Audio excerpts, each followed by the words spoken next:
before I start, let me make something clear. I'm not supporting, justifying, or sympathizing with any crime. Law and morals exist to protect society from itself. The purpose of this video is simple: to understand. To understand what makes a conscious being commit robbery, assault, or any deviant act against another. We're here to understand, to prevent, not to excuse or blame. Nearly 1 in 4 women and 1 in 26 men in the US have experienced robbery or attempted robbery. And that's just the reported ones. The real numbers globally are far worse. In many places, victims are too afraid, too silenced, or too young to even understand what happened. What if the darkest crimes weren't born from monsters but from the same system that raised us? I might be playing devil's advocate here, but maybe these acts aren't just the work of evil, they're symptoms of a deeper malfunction in our society. So, what is this malfunction? Reviews is nothing more or less than a conscious process of intimidation by which all men keep all women in a state of constant fear. Susan Brown Miller. Ewell crimes are unlawful acts involving non-consensual sexual behaviour violations of autonomy, dignity, and body. They range from assault and to harassment, child exploitation, authority-based exploitation, or digital coercion. And remember, sexual crimes aren't just physical, they can be digital, psychological, verbal, or even non-verbal. So what are the symptoms of this malfunction?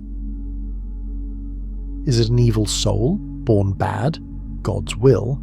Actually, mostly none of them. Some perpetrators are kind, intelligent, even behave like normal, decent people, until they aren't. So how do investigators identify patterns among them?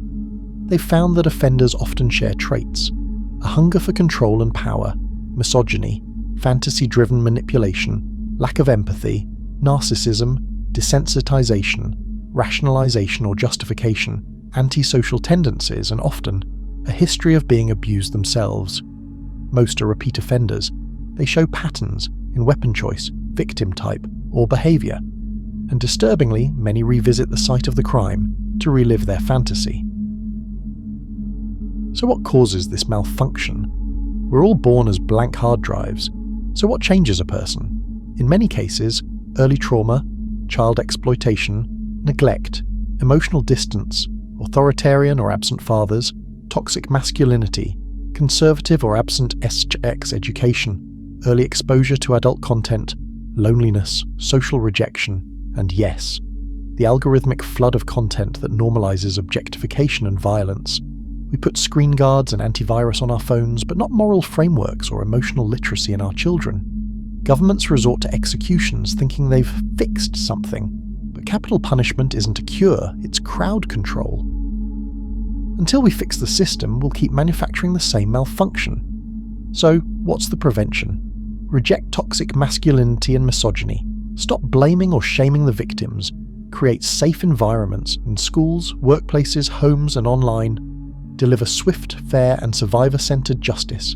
Dedicated police helpline and task force. And provide therapy for both the victim and, yes, even the perpetrator.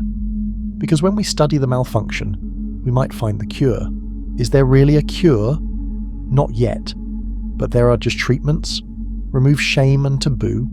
Normalize sex education and therapy. Teach empathy and consent early. Intervene in abusive homes. Make mental health care as common as going to a doctor for fever. Because nature doesn't care about your morals. It adapts. It evolves. If we stay conservative and silent, this malfunction will too. We can't hang it out of existence. We have to understand it out of existence.